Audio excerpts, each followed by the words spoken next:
पाकिस्तान की मारूफ अदाकार आवा मेज़बान जुगन काज़म का कहना है कि शौहर के साथ कहलियत से एहतराम का रिश्ता है। जुगन काज़म ने हालिया पॉडकास्ट में शिरकत की और उन्होंने इस बारे में बात की है कि किस तरह वो अपने शौहर के साबिका खानदार और उनके दरमियान एक पुल बन गई है।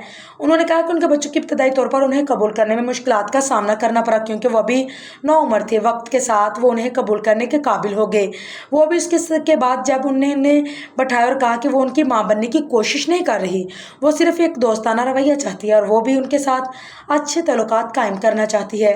कहा कि उनके शौहर के साथ कहलिया आयदा भी एक मजबूत खतून है और उनके साथ उनका बहुत एहतराम का रिश्ता है।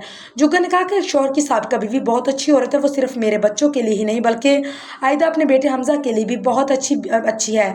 अदाकारा ने कहा वो अब कनाडा में पढ़ रहा है, वो इसका बहुत ख्याल रखती हैं। ये एक दो तरफा की कोशिश है जिसने उन्हें मजबूत बॉन्ड बनाने में मदद की है।